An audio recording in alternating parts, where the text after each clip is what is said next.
This program is brought to you by the Vegetarian Society of Hawaii, a nonprofit organization dedicated to sharing with the community the many benefits of a vegetarian diet. Free monthly meetings include vegetarian experts found locally and on the mainland, quick and easy cooking demonstrations, and healthful and delicious food samples. Members enjoy an informative quarterly newsletter, social activities, and discounts at many vegetarian-friendly restaurants and health food stores. For an application, call 944-8344. That's 944-8344. Or visit our website at www.vsh.org. vsh.org.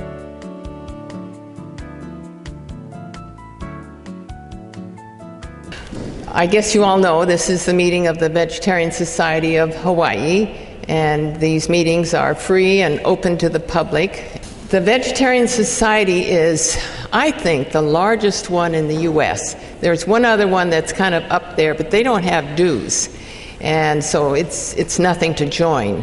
Dr. Harris puts on The Vegetarian on television. Do you all know about Thursday night, 6 o'clock on Channel 2, where this speaker, Jim Mason, will be shown when we get it done and edited. We have outreach, and we bring top speakers from all over the world. We've had Pete Singer here, and that Peter Singer, for those of you who might not have heard his talk, was here, 3 or 4 years ago, and a great speaker as well.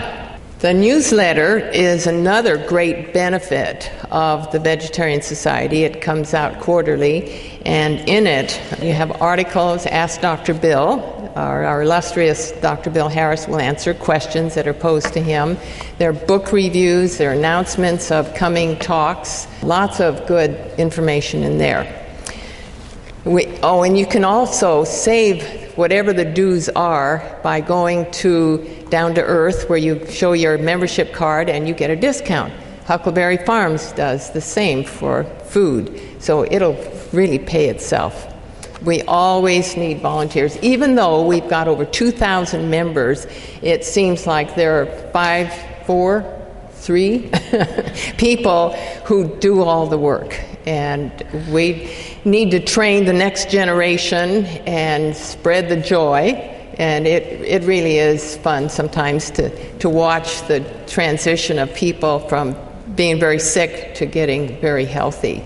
Patrick Moore back there, raise your hand, Patrick, is our volunteer coordinator. So if you can donate any of your services, we'd appreciate that as well.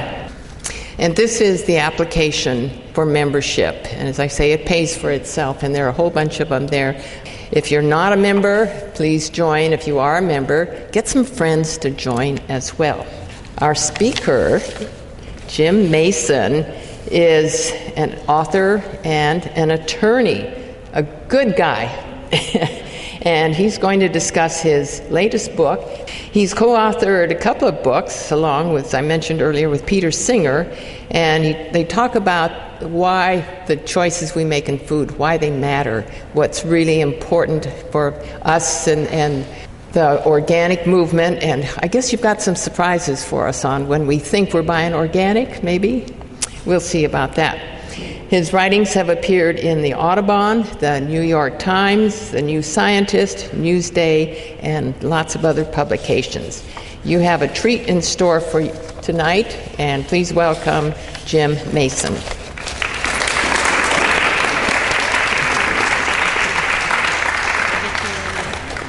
Welcome. Wow, thank you. Thanks very much. That's delightful, and thank you for this.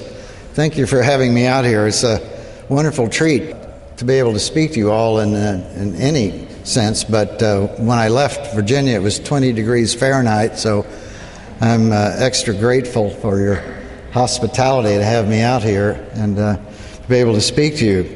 Thanks, Ruth, for that introduction. I was asked to talk about the new book with Peter Singer, The Way We Eat, Why Our Food Choices Matter, and it's also called The Ethics of What We Eat.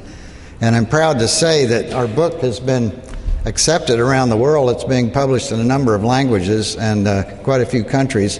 We just sold the rights to Korean publication, Chinese language, so it's getting around, which is good to know that so many parts of the world are concerned with these issues. Vegetarians, we're famous for our concerns about health, and I'm sure many of you are concerned about your health. That's why you're a vegetarian. Vegetarian food is good for you physically. But, all of the reasons for becoming a vegetarian include a lot of other things. We're concerned about animals. We're concerned about the environment. There are a lot of reasons to be a vegetarian, and the realm or the sector of it that I want to talk about tonight is, you might call it, our spiritual health. That is our moral health, how we do good in the world as we eat, not only to improve our bodies and to avoid harm to animals and the environment, but to do good to other people as well. So I'm going to cover some of those issues, ideas about right and wrong. Peter and I have been working together since the early 70s. I got to know him in the New York area as soon as he graduated from Oxford. This probably goes back to 1973. I got to know Peter because we were both working on the factory farm issue at about the same time. Mutual friends put us together, and I actually rode around with Peter when he did some of the research for animal liberation, which was eventually published in 1975. So we became quite good friends early on, and we've shared this interest in the way animals are treated on farms ever since. And it's because of Peter's influence that I became a vegetarian. I remember riding around in the car with him as a meat eater, and here he was, already an Oxford graduate and a vegetarian, and 10 times more brilliant than I am. And so here I was arguing why it's okay to eat animals, I used all of the corny lies that you've all heard. They were put here for our use, and where do you get your protein, et cetera, et cetera. And there was Peter, riding right beside me and explaining why these ideas were totally bogus and I should give them up.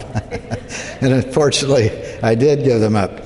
So the friendship continued, and by the late 70s, animal liberation had been out for a few years, and it occurred to us both that this whole business about factory farming had never been covered adequately. This is a huge, huge industry, and the facts of which were hardly known at all in the United States. In fact, I was a farm kid. I was raised on a farm in Missouri, and I didn't even know the extent to which factory farming had taken over animal production.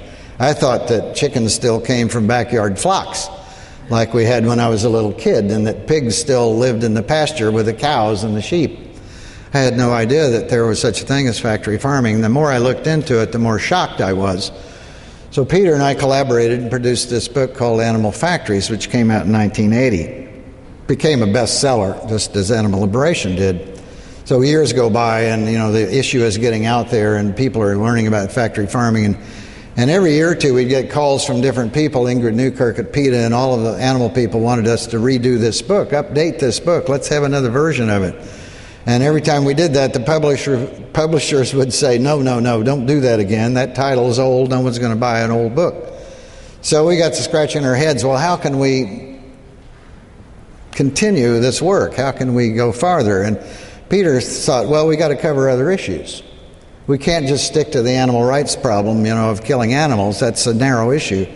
Well, it's actually a very broad issue, but we felt that we need to get to people issues. We need to discuss the environmental problems. We need to discuss all aspects of eating and the impacts of food. And it turns out that we started this idea 5 or 6 years ago, but the timing of it was incredible. As it turns out, as the book was being released, as it's being published, all these other books are coming out on the same topic.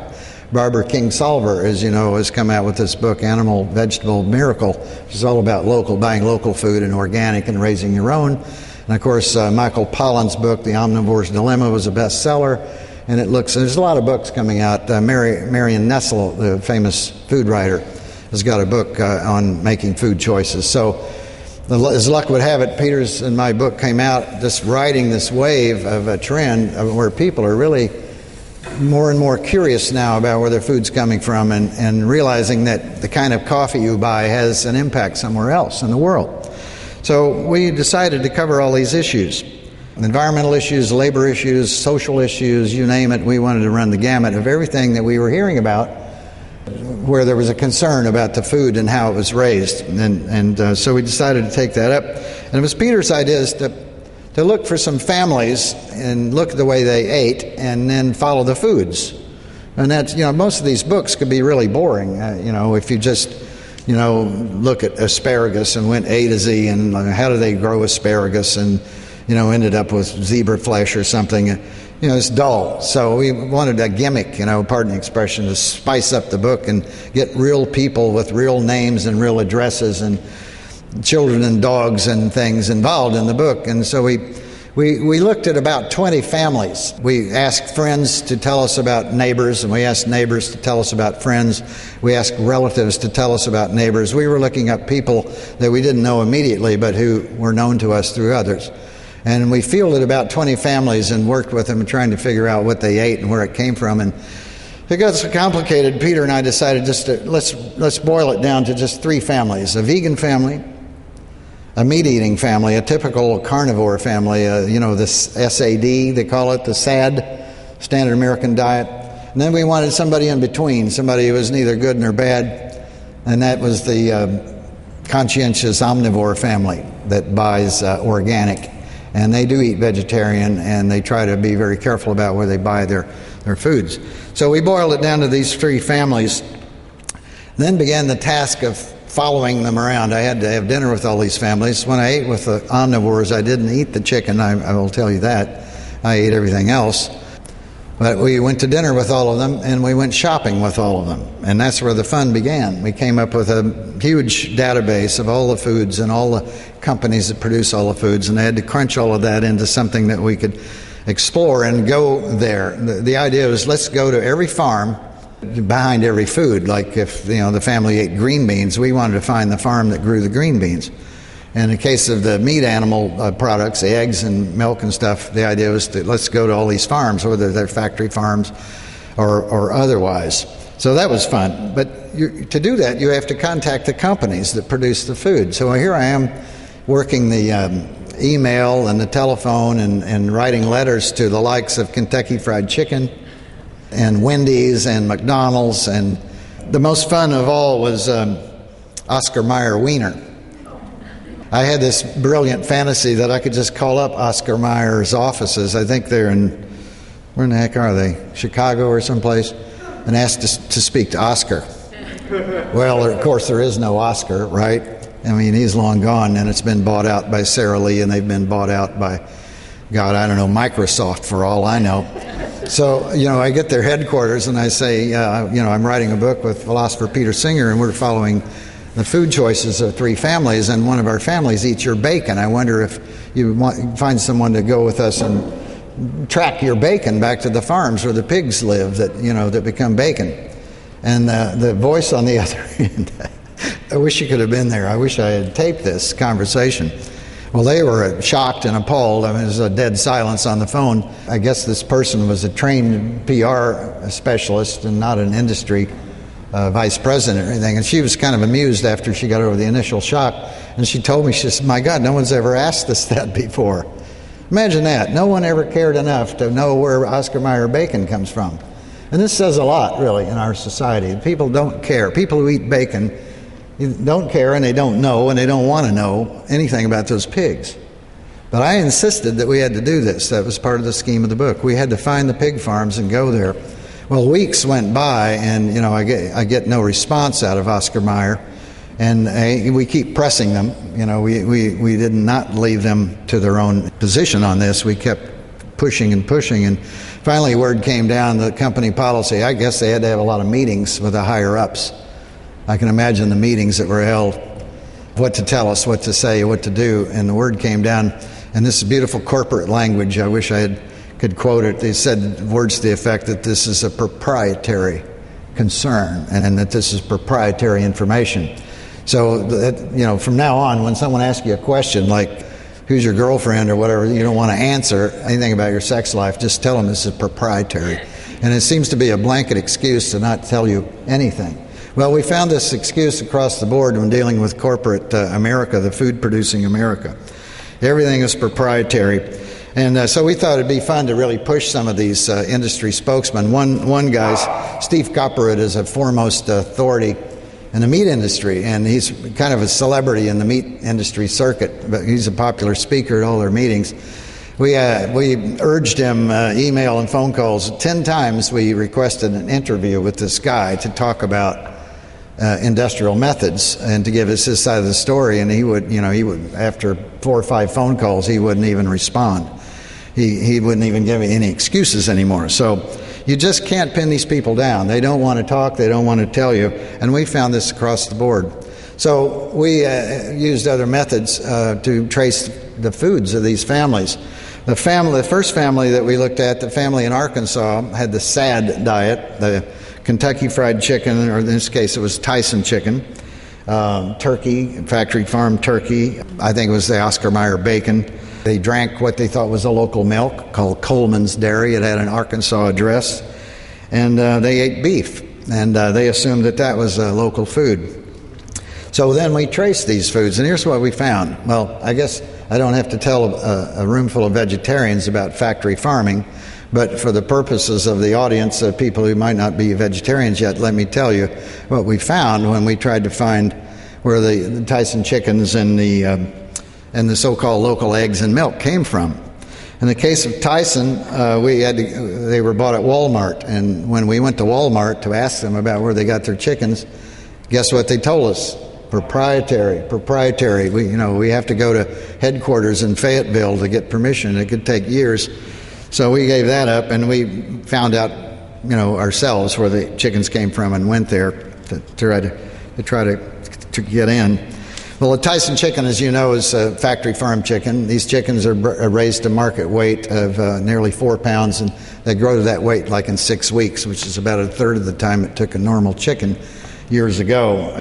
They've really produced an abnormality in the modern broiler chicken. They grow so fast that they really can't hold up on their own legs, and they, of course, chickens can't fly. These chickens can barely walk. They're sort of swimming around in their own manure and wet litter throughout their short lives. They develop breast blisters. They have bone problems. There's a famous quote from an industry spokesman at the University of Bristol in England, where they're much more outspoken about the animal welfare matters than they are on the American side. Here's what he says about broiler chickens. They don't move around because it hurts their joints so much. The factory chicken production in both magnitude and severity is the single most severe and a systematic example of man's inhumanity to another sentient animal. This is coming from a poultry expert. Yes, they're kept in nearly constant pain their whole lives because they're selectively bred to grow so fast that their legs and their bones and their joints and the cartilage and the tendons can't support their weight. So it's built-in cruelty. Now, why does an industry tolerate this? Wouldn't you think that it would be uneconomic?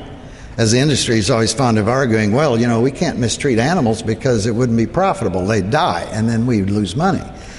In fact, it's just the opposite.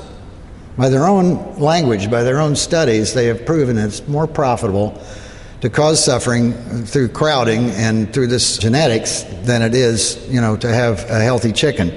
And here's what a couple of poultry scientists at the University of Arkansas, which is the sort of the capital of broiler production these days, here's what they have written. It is more profitable. No, they asked the question, is it more profitable to grow the biggest bird and have increased mortality due to heart attacks, ascites, which is a kind of a fluid problem it's caused in the pulmonary system. It's caused by rapid growth. The lungs fill up with water. And leg problems, or should birds be grown more slowly so that they are smaller but have fewer heart, lung, and skeletal problems? Their answer to the question is, simple calculations show that it's better to have the weight gain and ignore the mortality. And if you do the math, you find out that they actually get more meat per square foot out of the broiler shed if they crowd the birds in there, even though 5 or 10% of them are going to die in the production cycle. It's cheaper and more profitable to do it that way than it is to have smaller, healthier birds. So here's an industry that basically profits on creating suffering. And this is the single biggest number of animals, by the way. We slaughter nearly 10 billion, that's with B with a billion with a B as in boy, chickens in the United States alone every year. That's a huge number. That's become the number one meat product for those who follow the standard American diet. Fried chicken. That's what we found when we looked at the Tyson chicken this family ate. We looked at the turkeys, same thing. Turkeys have been developed to become so big and so heavy and grow so fast that they can't have sex. They cannot mate. They cannot mount each other. as birds normally do. So they have to be hand-mated. They have to be artificially inseminated. And I was a lucky guy. Peter Singer, in his busy schedule, couldn't take time out to go breed turkeys artificially, but I did. And I have to tell you, it was one of the worst days of my life. I spent a day in a turkey breeding farm near Carthage, Missouri, and had to catch birds and feed them to this guy that had a little handheld tube that he squirted these diluted semen in the birds, and we did it as quickly as possible. I had to handle 5 or 6 birds a minute, catch and release, and they're very powerful, they're very strong, and they fight, and it's hard to hold them, and you have to do this as quickly as possible so that you can finish a couple of sheds of 20,000 birds a day. When we looked at the milk, this family drank Coleman milk. It said Arkansas. We thought it was a local dairy. We called. We finally got a Coleman family member on the phone who informed us that they had sold out years ago and that they hadn't had a cow on the farm since 1934. And yet they were advertising on local television with these sort of subtly deceptive ads that gave the impression that this was an Arkansas mom-and-pop dairy farm when the cows were kicking up their heels and they were chewing their cuds in the shade of trees. And here, most of this was factory milk, probably coming from huge dairy factories in New Mexico and Texas, where they have, 8,000-10,000 cows in a feedlot setting, and they're milked around the clock by non-documented workers. So this is what factory farming depends on. And so on and on and on. I could give you more examples, species by species, but the point is, everything this family ate was factory farmed, and it's not a pretty picture how it's produced. How does all of this work? How does it maintain profitability? Very simple. Factory farming is designed to cut labor costs. Taking care of animals is very hard work. I know because I was born on such a farm, and Carl Seth here was too. Some of us were brought up on farms. Anyone else speak up? Question and answer session. It takes a lot of time and a lot of people to go to the barn twice a day and milk those cows and feed those chickens and throw out hay for the beef cows and shear the sheep and collect the eggs and all of that. What factory farming does is it mechanizes all of that. It puts all of those animals in boxes where they're taken care of, stacked up in a kind of a slave labor camp situation where the machines do the work. The machines deliver the feed, deliver the water. The eggs come out on conveyor belts. That's how it's done. So we cut out all the labor costs. One person can walk through one of these massive multi-million-dollar chicken egg buildings and inspect all the birds once or twice a day instead of having dozens that it would take to collect those eggs in a conventional farm. So factory farming externalizes costs. Now that's a big word. What I mean by that is it passes the buck to someone else. If you buy factory farm products, you're buying a cheap egg. It actually costs more to produce than the price on the supermarket egg carton. The cost to the environment from all the dumping of waste, the cost to the animals, those are passed on somewhere else. The egg industry dumps, for every female chick that lays an egg in a cage, there's a male chick that's thrown away.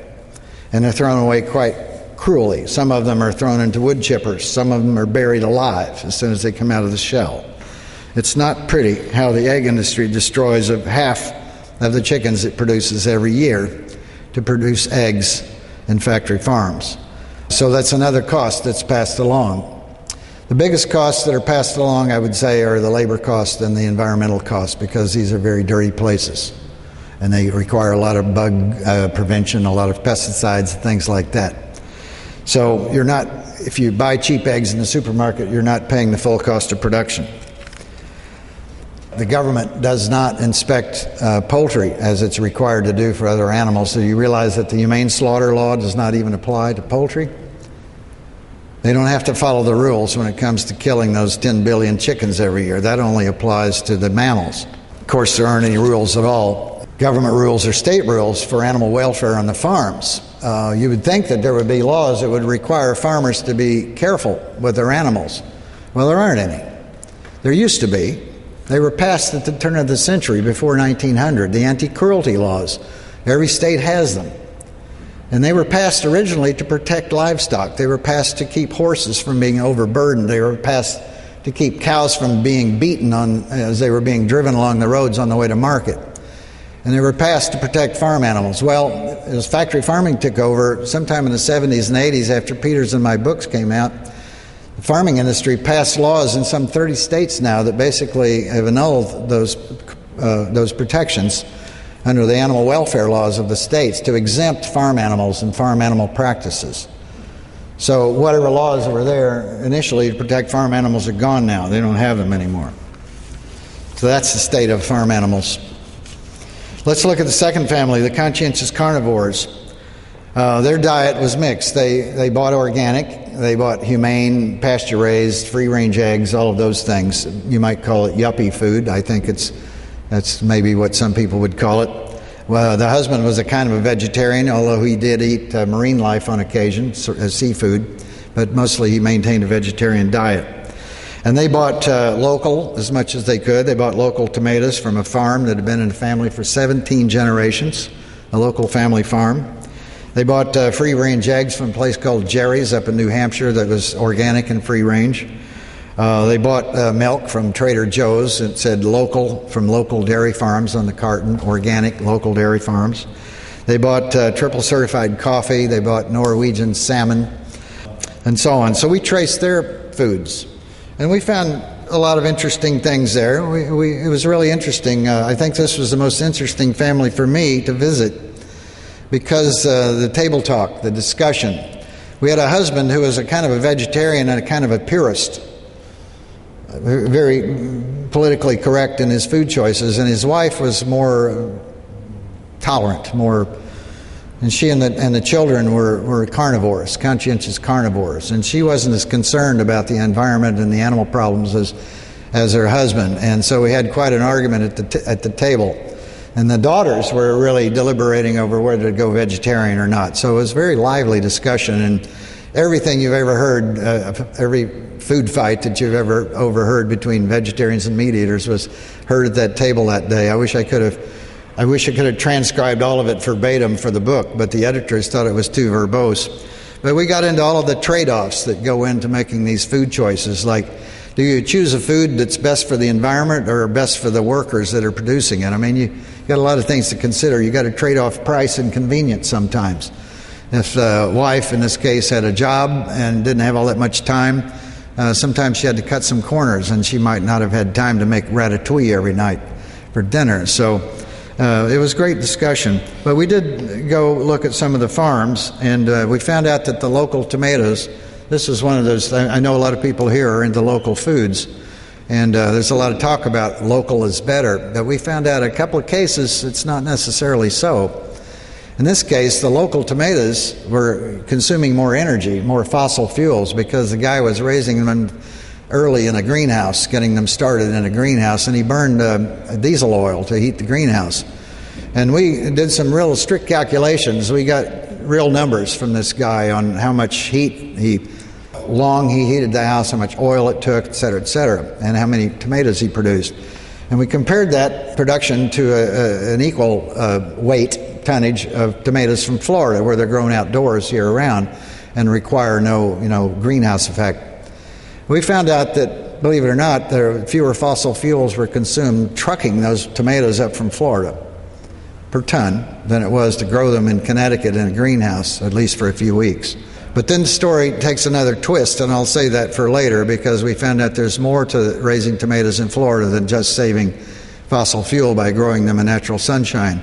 Some of you probably already know the rest of the story. We looked at the eggs from New Hampshire, the free-range organic eggs, and we found, much to Peter's consternation, he was the one that went to the farm, that they were all indoors, 20,000 to a shed. It looked like a factory farm in there. And they'd been debeaked when they were chicks.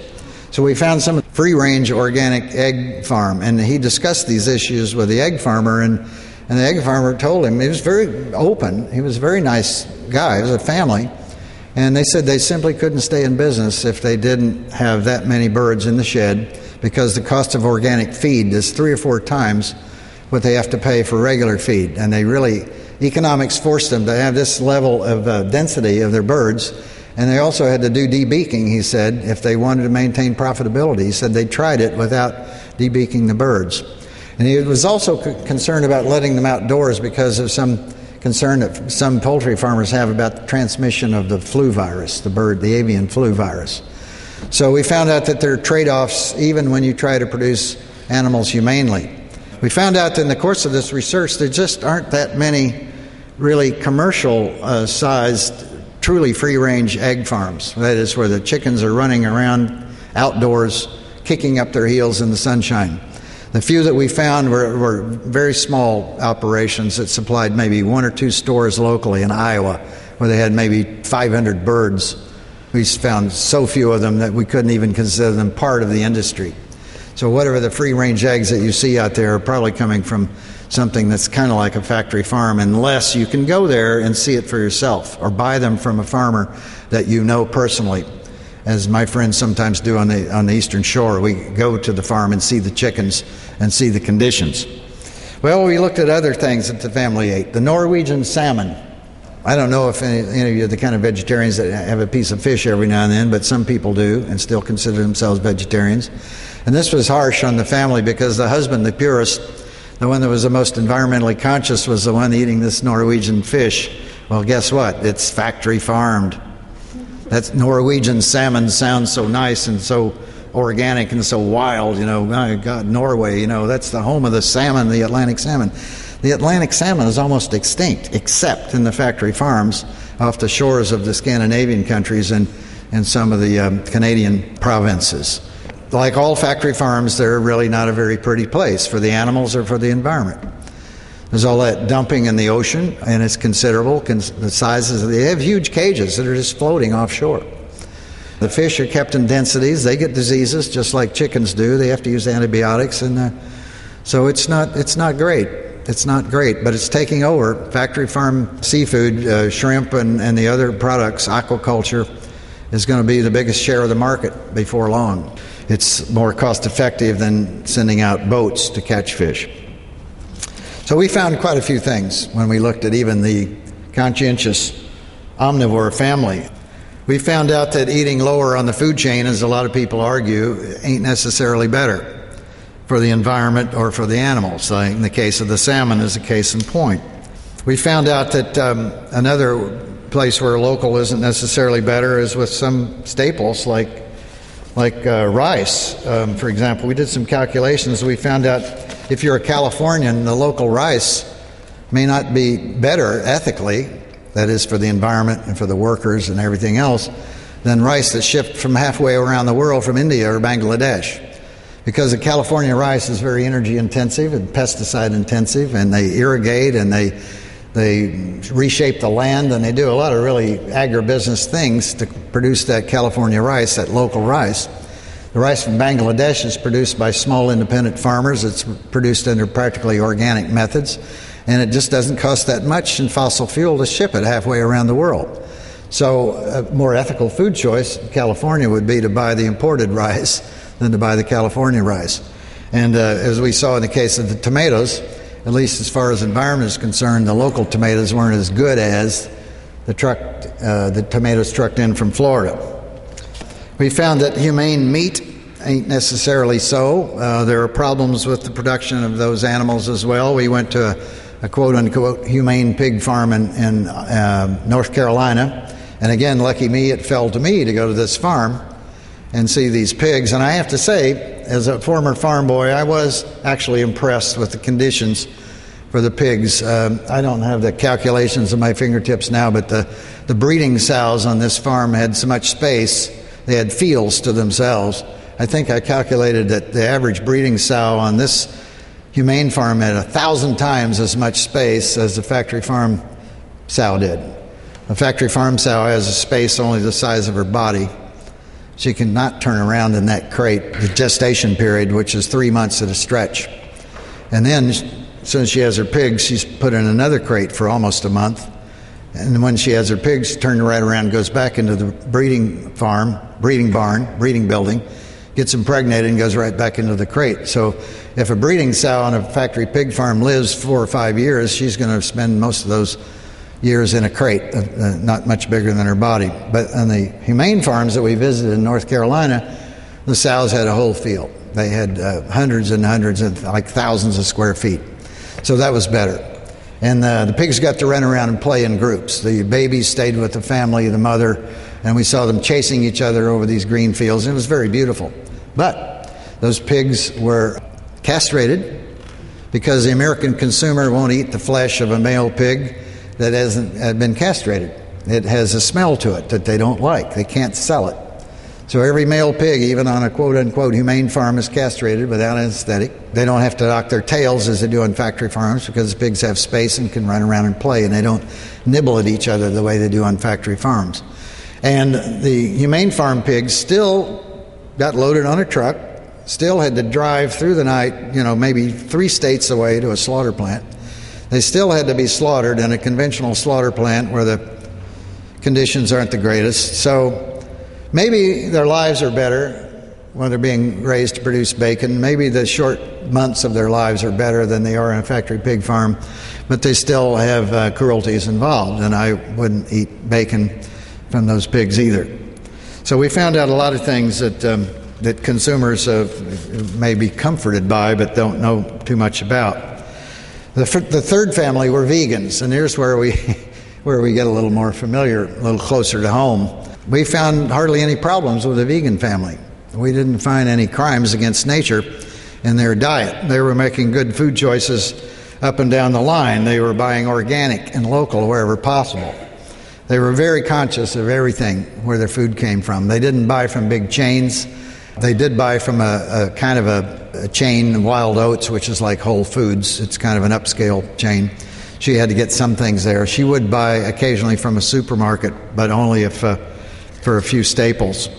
The conclusions where we found with the vegan family were not too shocking. They left a smaller footprint. They consumed, their food choices consumed fewer fossil fuels. There were more social concerns observed, like with the labor issues and protection of workers and so forth. Most are environmentally beneficial. As you know, the vegan diet requires so much less land, so many times fewer acres to produce the same kind of protein and minerals that it would take if we got them from animals. The only objection might be, and this would be coming from people who aren't yet vegetarians or vegans, that somehow this diet, these food choices might be inconvenient. And the people in the audience who maybe haven't made a conversion to vegan or vegetarian would probably object, as people constantly do to me at the dinner table. Well, I can't go vegetarian or vegan because it would be so inconvenient. I wouldn't know how to cook. But you know that once you make a transition, it's all a matter of shopping and food choices. Sure, maybe for a few weeks or a few months you got to have a few different habits. You got to prepare things differently. Maybe you're spending an equal amount of time making rice every night instead of frying chicken. So what? It works out in the end. Once you rearrange your pantry and get well stocked, I don't think it's any more work to produce a vegetarian meal than it is to produce some of the meat-based meals that people think are so easy and so convenient. You can learn to be just as convenient with vegan and vegetarian food as you can with, fried chicken and mashed potatoes and all the rest. We concluded our research by looking at how can we leave the consumer with something simpler to deal with here, because all of this gets very confusing. If you look at all these principles, how are you going to make a decision?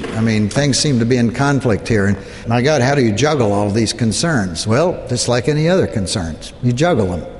And, you do what you can. You can't always do them all in the same meal. And the first principle was what we call transparency. This means the right to know how your food is produced, to know origins, to know sources, to know the conditions where the food comes from. In case of animal-based foods, to know everything about how those animals are bred, how they're raised and produced and slaughtered, and how they get to the table. It also has to do with what happens along the way. How are the conditions on the farms for the people that work there? How are the conditions for the people that work in the slaughterhouses? The second principle is fairness. Producing food should not impose costs on others. There should be no externalities, no passing the buck, no Tyson food that's selling cheap chicken, no egg companies that are selling cheap eggs and passing the cost on to not only the state but to the neighbors that have to live in those areas. The price of food should reflect the true cost of production, and this is where we found the organic food really, people complain that it costs more guess what? It should cost more. The organic eggs cost maybe 2 or 3 or 4 times what the non-organic eggs cost, because the organic eggs, for all the problems with them, are more nearly reflecting the cost of keeping those chickens and feeding them that organic grain, which reflects, again, the cost to the land. Organic grain growing is much nicer to the soil and to the environment than is the agribusiness method. So that's why the organic eggs cost more, and that's why the organic milk costs more, because they're keeping the animals under better condition, and the grain that they feed them is produced in a more sane and environmentally sound way, so it should cost more. All the other foods should cost more too. It should reflect the true cost of production. The third principle was humanity, humaneness.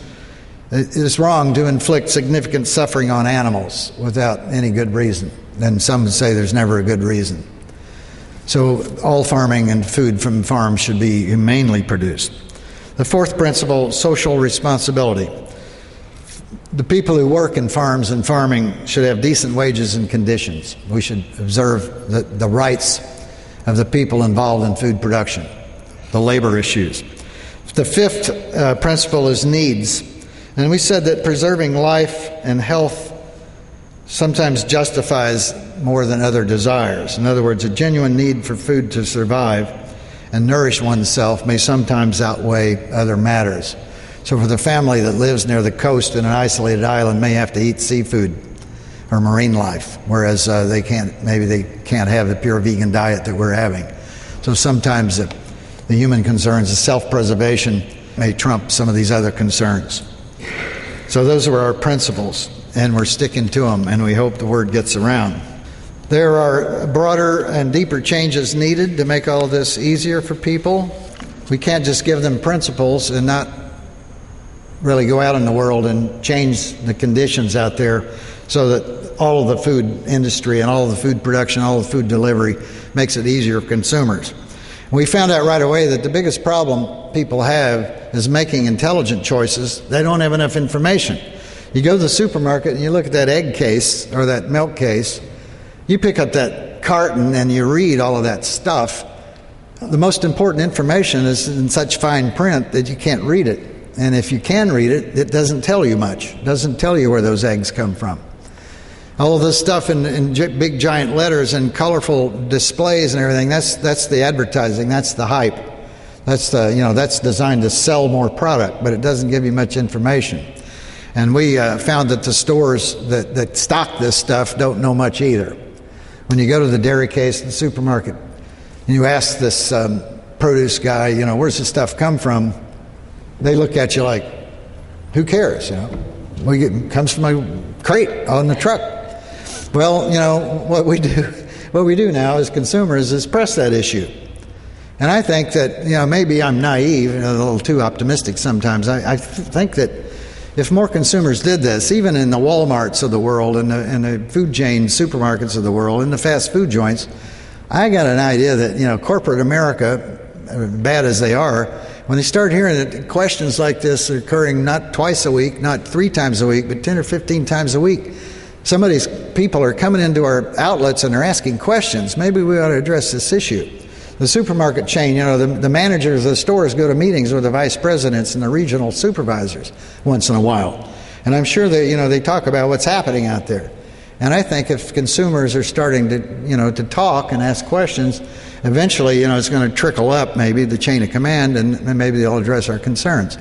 In my hometown where I used to live in Missouri, the Walmart was, people would drive in 30 and 40 miles, even with $3 gas, to shop at Walmart.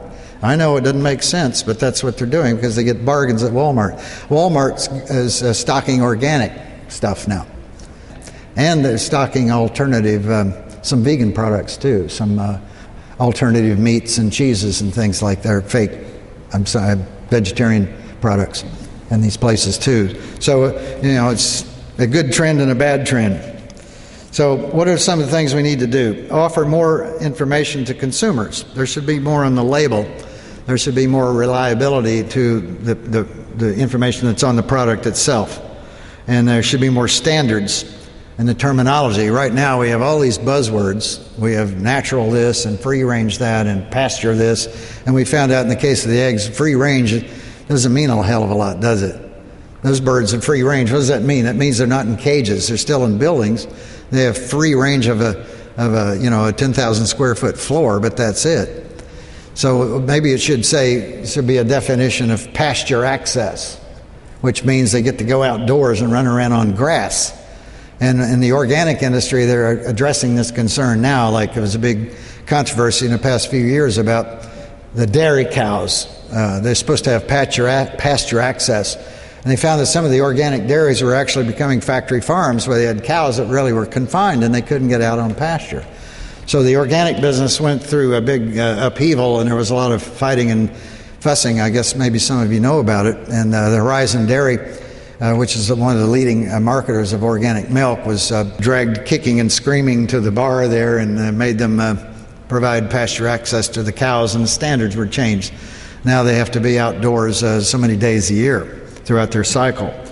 I think maybe the best way to get industry to respond is through consumer action, through voting with your dollars, with your feet, where you choose to shop, where you choose to buy food, and they'll follow the market, I hope. If capitalism works at all, it might work here, where people that want to make profits will address our concerns. What other things can we do? Well, the farm culture is a problem, and I can say this safely, I think, without offending anybody, since I'm from a farm family, 5 generations. Farmers have a bad attitude out there. They don't like people poking around and asking questions, I found that wherever we went, even to the humane farms, they're a little goosey about people coming in there and saying, I want to see the chickens, I want to see the pigs. They don't like it. It's their property. Their attitude is, you don't have any business coming on my place and looking and seeing how I raise my pigs. And now, we're saying, au contraire, I beg your pardon, I'm eating your product here. I'm putting this in my mouth and the mouths of my children. I think I have more concern here than you do. Your concern is a small one. Your concern is profitability. My concern is my life and my health.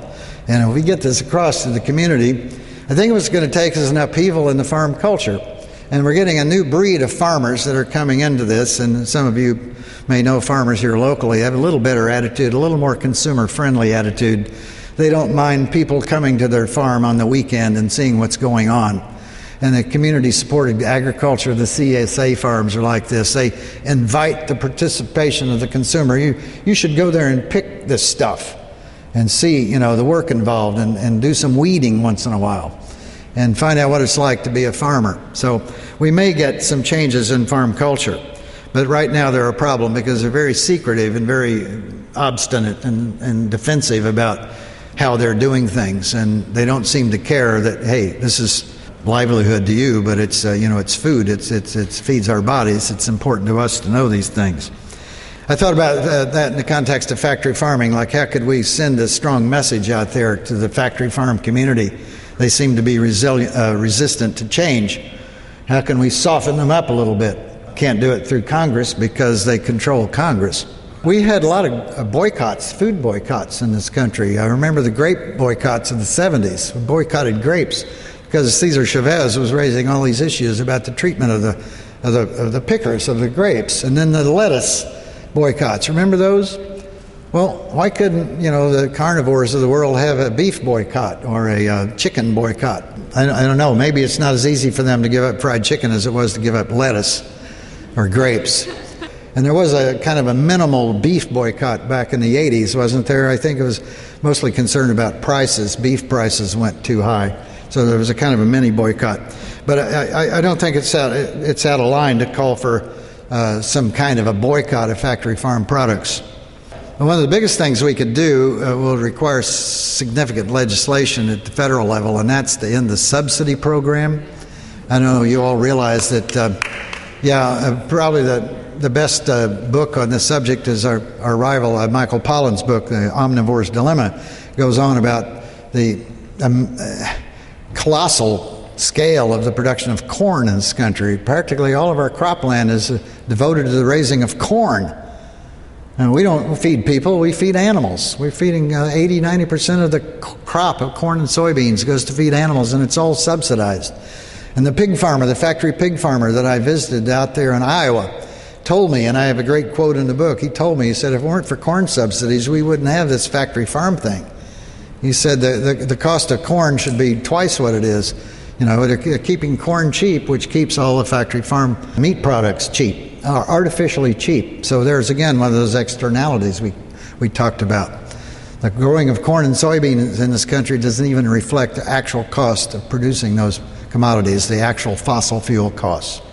So we ought to put a stop to that. And you'd see a heck of a lot less factory farming, animal production, and there'd be a lot more incentive for the meat eaters of the world to make some changes in their diet because, oh, ho, ho, ho, they'd find out, wait a minute, this chicken isn't cheap anymore. They'd make some changes. They'd be motivated. The last thing requires personal motivation, and that is for all of us to become more informed and more concerned and more involved in the farm policy debates. The Farm Bill is a very important piece of legislation, and it's remodeled every 5 years, and hardly any American even knows about it, let alone takes any interest in it. Well, the Farm Bill is a food bill, and all of us eat food, so consumers even in the bowels of Manhattan should be concerned about the Farm Bill. That would be a place where we could make some greater changes. But I think we're in part of a great trend these days. I see it in the response to the book, not only in America, but internationally. Like I say, we've sold the rights to a lot of other places. It's amazing to me that the book was bought by a Korean publisher, Chinese language and several other languages. It's out in Italy now, in Italian. So it tells me that this is a global concern now. We're grappling with the global consequences of globalization of the food supply. And we're all participants in it. Everybody who eats is a participant in this, and it requires us to participate in the policy making. There's a lot more to getting better food on the planet and being nicer to the planet and the animals than just choosing what's on your plate. And I think on that note, we might invite some questions and comment if any of you would like to contribute something. Yes, in the back. If America had a universal health care program, they might become more scientific about looking at what's causing all the bad health in the country, which would be, breaks down to obesity and, like a lot of the diseases that seem to be linked to the meat-intensive and fat-intensive diet. The factory farm products themselves that are probably laced with pesticides and hormones and no telling how many other things that are deleterious to our health. So if we had a costly, and it would be costly to have universal health care, it would require the whole system to get involved in the politics of food and farming. How much environmental cost is involved in the production of the vegan foods, the fake vegan foods? Well, obviously, any of it uses a lot less land, considering the per gram or per volume or unit volume of protein. You don't have to run that grain through a cow to get protein; you get it directly. So right off the bat, if you do the math, the vegan products, gluten, tofu, etc., are going to be more environmentally friendly because they're not consuming as much acreage of cropland. And most of them are organically produced, I believe, aren't they? Just about everything, I think, that I know of, the brands that I buy, the products are organically produced, which again reflects a greater concern for the environment at the production level. How much more would the pound of beef cost if it were produced under, say, all of the principles that we talked about, if it were produced by organic pastures and organic grains, if there weren't feedlots, if the cattle were free range, and if all the labor costs were fair and just, no subsidies? That's a good study. I would invite somebody to take up that study and give us some real hard numbers, because I can only imagine the numbers. One thing is, if you have cows on range, that is running around in their natural habitat, you're not spending money on fossil fuels, building fences and building compounds and running tractors and trucks to feed them and growing grain. They're grazing animals, and they're feeding themselves, and they're distributing their waste, their manure, back on the land, on the soil where it belongs. All those feedlots and factory farms, that's another huge environmental cost. All of that waste that is fertilizer, it's nutrients, and it should go back to the fields where the grain was raised, but it doesn't, because the feedlots are in one state and the cornfields are 4 states away. They're not going to truck manure from feedlots in the panhandle of Texas to Iowa where they're growing corn and soybeans. I don't know specifically the changes in the new Farm Bill, but I've been following the Farm Bill fighting and debating ever since I started writing on animal factories 30 years ago. And every year, every time it comes up, every 5 years, there's this furious debate about the unfairness and the stupidity of the subsidy program. They're still subsidizing wool, for example, which is a leftover from World War II when they needed a lot of wool for the military uniforms. And the honey industry gets a subsidy for some reason, and the sugar industry. And there's all these leftover subsidy programs, this welfare really for farmers, which is again part of this farm attitude thing I was talking to you about. The farm mentality out there is, you can give us all the government programs you want, but don't ever tax us for them.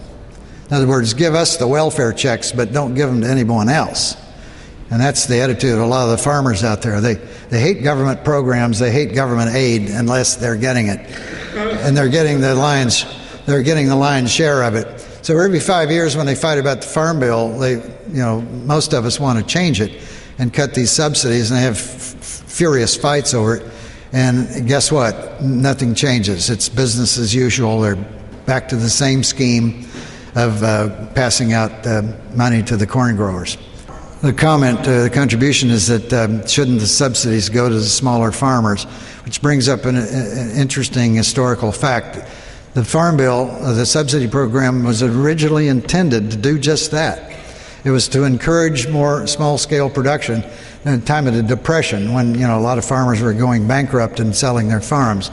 What happened was that the bigger companies kept co-opting it and buying it out until they began to be the chief recipients, and then they have the political clout, so they preserved it for themselves. And that's the little guys. And same with a lot of other subsidy programs. They end up going to the fat cats that don't need the money. I want to thank you again for having me out here. I can't tell you how delightful it is to be sweating in December, knowing that my friends back home are shivering and freezing. I can't wait to go back home and tell them. Thank you. Thank you for this.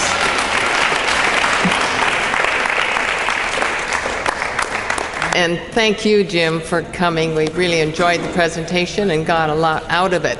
And this presentation will be available on the Vegetarian Hour soon, whenever Dr. Bill gets it ready, and also vsh.org. If you haven't been to the Vegetarian Society's website, go. There are so many, all the presentations from way, way back, vsh.org. And thank you all again for coming.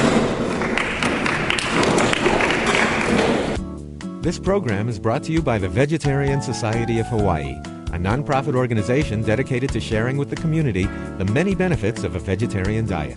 Free monthly meetings include vegetarian experts found locally and on the mainland, quick and easy cooking demonstrations, and healthful and delicious food samples. Members enjoy an informative quarterly newsletter, social activities, and discounts at many vegetarian-friendly restaurants and health food stores.